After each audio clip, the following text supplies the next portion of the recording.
Hello guys, आज हम continue करेंगे क्लास 12th हिस्ट्री का chapter Mahatma Gandhi and the nationalist movement. And आज उसके पार्ट 4 में हम पढ़ेंगे क्विट इंडिया के बारे में and the last heroic days of Mahatma Gandhi. इस दो टॉपिक्स को हम कवर करेंगे। तो सबसे पहले कॉजेज़ की क्विट इंडिया मूवमेंट क्यों लॉन्च हुई। तो पहले तो फेलियर हो गया था ऑफ क्रिप्स मिशन। जो क्रिप्स मिशन हमारे इंडिया में आया था, जिसमें सर स्टैफर्ड क्रिप्स को भेजा गया था ब्रिटेन से ताकि वो कॉम्प्रोमाइज़ कर सके विद महात्मा गांधी, वो फेल हो गया था। एंड उसके बाद गांधी जी ने फिर सोचा कि मुझे थर्ड मूवमेंट लॉन्च करनी है after the non cooperation and civil disobedience movement. ये थर्ड मूवमेंट जो है वो फाइनल मूवमेंट होगी जिससे कि ब्रिटिशर्स जो है इंडिया को क्विट कर देंगे। उसके बाद ये मूवमेंट शुरू हुई इन अगस्त 1942 एंड इस मूवमेंट में बहुत सारे यंगर एक्टिविस्ट जो थे वो महात्मा गांधी के साथ मिल गए, क्योंकि महात्मा गांधी को अरेस्ट कर लिया जाता था। तो उसके बाद यंगर एक्टिविस्ट उनके बिहाफ पे बाकी जो है प्रोटेस्ट कंटिन्यू करते थे। उन्होंने स्ट्राइक्स की, उन्होंने प्रोटेस्ट किए and it took more than year to suppress the rebellion. मतलब ये जो रेबिलियन था, ये जो प्रोटेस्ट था, ये 1 साल तक चला एंड ब्रिटिशर्स को 1 साल लग गया इस रेबिलियन को रोकने के लिए। उसके बाद इस मूवमेंट में हुआ क्या क्या। इस मूवमेंट में मास मूवमेंट इसको बोला गया, बहुत बड़े लेवल की मूवमेंट हुई। इसमें hundreds and thousands of people इसमें ज्वाइन हुए and it energise the young who went to jail. वो यंग पीपल जो अपने कॉलेजेस को छोड़ के जेल में जाते थे, प्रोटेस्ट करते थे, उनको एनर्जाइज मिला, उनको एनर्जी मिली, उनको एक तरह की भावना हुई कि हमें अभी अपनी इंडिया को आज़ाद करवाना है। उसके बाद मुस्लिम लीग ने फिर बहुत ज़्यादा शुरू किया अपना एक्सपैंड करना इन्फ्लुएंस। मुस्लिम लीग जो थी मोहम्मद जिन्ना के लीडरशिप के अंदर थी एंड उन्होंने बोला कि हमें अपना इन्फ्लुएंस करना है इन पंजाब एंड सिंध, जहाँ पे इनकी प्रोपोर्शन बहुत कम थी, वहाँ पे उन्होंने अपना इन्फ्लुएंस जो बढ़ाना शुरू किया ताकि हमारा नंबर्स, मुस्लिम्स का नंबर इंक्रीज़ हो जाए।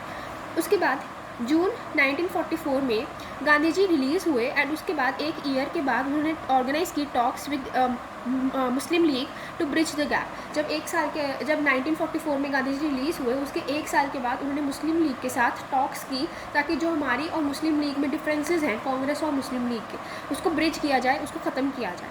ठीक है। एंड इसी में हुआ वेबल प्लान। 1945 में जब लेबर गवर्नमेंट आई ब्रिटेन में, तो उन्होंने बोला कि हम जो वो इंडियंस के वो बहुत ज़्यादा सिंपैथेटिक थे एंड उन्होंने बोला कि हम आपको इंडिपेंडेंस ज़रूर दिलाएंगे, अभी हम आपको कमिटमेंट देते हैं कि इंडिया विल बी इंडिपेंडेंट। तो इन्होंने ऑर्गेनाइज़ किया, लॉर्ड वेवल ने ऑर्गेनाइज़ किया एक सीरीज़ ऑफ टॉक्स जिसको बोलते हैं Wavell plan between the Congress and the Muslim League. Series of talks थी between the Congress and Muslim League and इसको बोलते हैं वेवल प्लान। उसके बाद आता है कैबिनेट मिशन। तो कैबिनेट मिशन इंडिया में भेजा गया इन 1946 एंड इन्होंने बोला कि आप अपना जो है स्ट्रक्चर तैयार करो कि कैसे इंडिया को चलाया जाएगा फ्रीडम के बाद। तो इन्होंने फेल हो गया mission to agree the Congress and Muslim League on federal system. तो जब मुस्लिम लीग और कांग्रेस बातचीत कर रहे थे, उन्होंने बोला कि हम इंडिया को फेडरल सिस्टम के साथ चलाएंगे जिसमें पावर्स जो है वो डिस्ट्रीब्यूटेड रहेंगी among the centre, the state and the local government. लेकिन मुस्लिम लीग इसके ऊपर मानी नहीं। तो जिन्हा ने क्या किया, उन्होंने डिमांड की फॉर पाकिस्तान। उन्होंने बोला हमें मुस्लिम्स के लिए अलग से एक कंट्री चाहिए Pakistan and we don't want to be part of India. तो इससे जो है एक तरह के डिफरेंसेस क्रिएट हो गए between the Congress and the Muslim league. जो मुस्लिम्स के लिए अलग कंट्री की डिमांड थी, वो मूवमेंट जो है वो वायलेंस होगी। It created riots, communal tensions in Calcutta, Punjab and Bengal. यहाँ एरियाज़ पे मुस्लिम की प्रोपोर्शन बहुत बढ़ गई थी, इसीलिए इन एरियाज़ में वो डिमांड कर रहे थे कि यहाँ पे हमारे मुस्लिम्स को एक अलग कंट्री बना के दी जाए। ठीक है। उसके बाद आता है लॉर्ड माउंटबेटन प्लान। तो उसके बाद हमारे न्यू वाइसरॉय बन गए थे लॉर्ड माउंटबेटन। तो उन्होंने क्या किया, उन्होंने ऑर्गेनाइज़ की rounds of talks but inconclusive.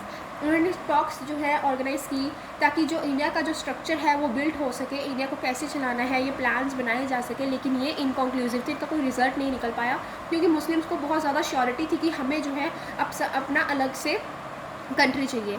And India जो है उन्होंने बोला कि फ्री हो जाएगा लेकिन डिवाइड हो जाएगा। इंडिया विल बी फ्रीड लेकिन इट विल बी डिवाइडेड। तो सपोज़ है यहाँ पे पाकिस्तान है एंड यहाँ पे हमारा सपोज़ ये इंडिया है, तो यहाँ पे जो बंगाल है ये एरिया ईस्ट पाकिस्तान बनेगा and this will be West Pakistan, लेकिन ये होगा एक ही पाकिस्तान।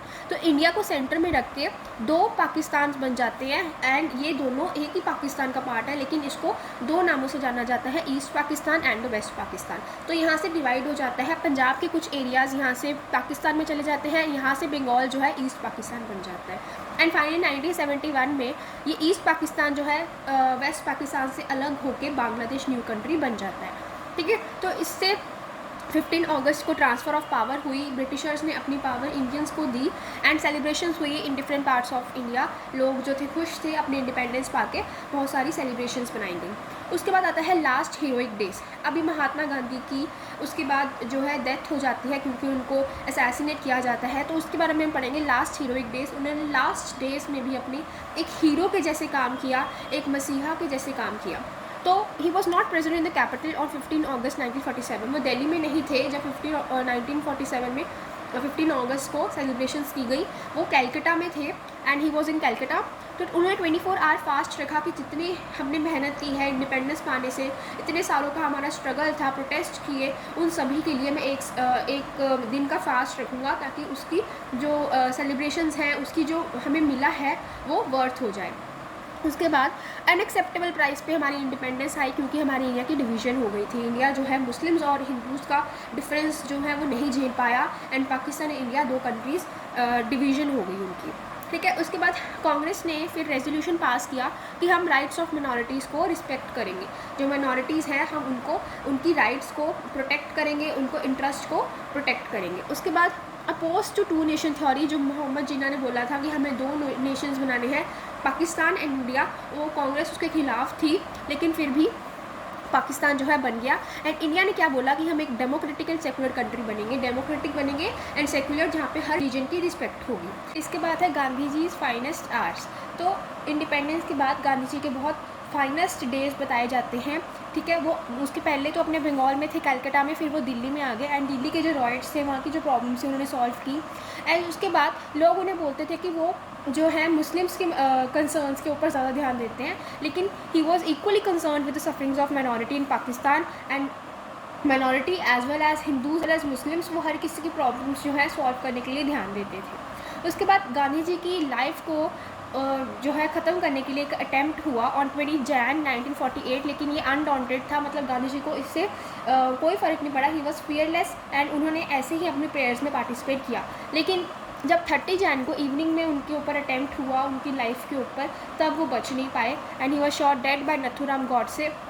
एंड नथुराम गॉडसे कौन थे? ही वॉज अ ब्राह्मण from Pune and he was editor of extremist Hindu newspaper, जो कि हिंदू को बहुत ज़्यादा जो है मानते हैं हिंदुज़म को एंड मुस्लिम्स के खिलाफ होते हैं। He was the editor of that newspaper and he denounced Gandhi ji as appeaser of Muslims, कि वो सिर्फ मुस्लिम्स का ध्यान रखते हैं, उनकी खुशी चाहते हैं, इसीलिए उन्होंने एक्सट्रीमिस्ट हिंदू ने, ठीक है, जो है गांधी जी की डेथ जो है उनको गोली मार के उनकी डेथ हो गई। उसके बाद है गांधी जी डेथ के बाद क्या हुआ, आउटपोरिंग ऑफ ग्रीफ। दुनिया भर से लोग बहुत दुख जता रहे थे एंड ट्रिब्यूट्स फ्रॉम अब्रॉड, बड़े बड़े लोग बाहर से इंडिया से उनके जो है डेथ पे ऊपर बहुत ज़्यादा दुखी थे, रो रहे थे। एंड टाइम मैगज़ीन जो पहले एक बार गांधी जी का मजाक उड़ाया था, जिसने उनके फिज़िकल अपीयरेंस के ऊपर, ठीक है, कि बहुत ज़्यादा इमेशिएटेड हैं, उन्होंने कंपेयर किया हिम टू अब्राहम लिंकन, ठीक है, उन्होंने कंपेयर किया कि अब्राहम लिंकन जैसे ही थे गांधी जी। एंड बिगॉटेड अमेरिकन ने उनकी डेथ ली थी, बिगॉटेड मतलब कट्टर एक्सट्रीमिस्ट, ठीक है। ऐसे ही बिगॉटेड हिंदू ने नथुराम गॉडसे ने जो है गांधी जी की डेथ जो है करवाई। उसके बाद world to understand different faiths, उन्होंने बोला कि महात्मा गांधी को की डेथ के बाद हमारी ज़रूरत है कि हम दुनिया भर के फेथ्स को ऐसे एक्सेप्ट करें, अंडरस्टैंड करें एंड किसी के बीच में भेदभाव ना हो, ठीक है। तो इससे हमारा ये जो है टॉपिक कंप्लीट होता है। If you find this video helpful please like and subscribe. Thank you.